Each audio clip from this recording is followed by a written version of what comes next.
Monsieur Antunès, plusieurs villes du sud-ouest ont développé leur offre de formation à leurs jeunes habitants.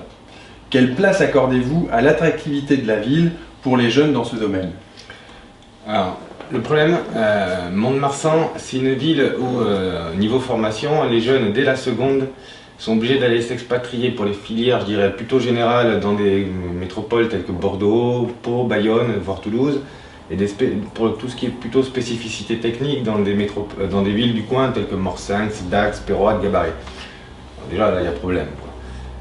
Et forcément à y remédier. Je vais donner un exemple, c'est qu'on a le plus gros employeur des Landes, à savoir la BA118, ici en plein centre-ville. Il n'y a aucune école de formation en aéronautique, je veux dire, c'est inconcevable, un truc comme ça.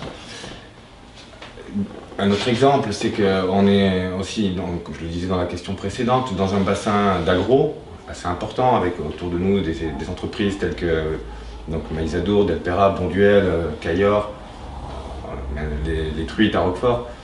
Il n'y a aucune formation à Mont-de-Marsan dans l'agro. Donc il y a déjà, comme je disais aussi précédemment, une grande manne de travailleurs détachés qui viennent dans ces filières, mais si en plus on ne forme pas nos jeunes à savoir les métiers qui correspondent à ces offres-là, ben forcément on ne crée pas d'emploi. Donc là il faut de nouveau réfléchir à quel type de formation on peut offrir aux gens, parce que c'est bien beau de dire il y a de la formation, mais si c'est des formations inutiles qui ne mènent qu'à se retrouver à pointer au chômage, ça n'a aucun intérêt. Je parlais tout à l'heure de la création de la Chambre du commerce et de l'artisanat. En ce sens, elle va aussi aider à aider justement les jeunes à se diriger. Pourquoi? Parce qu'on va aider on va les orienter vers certaines professions. On va les aider aussi dans tout ce qui va être création de CV, création de lettres de motivation.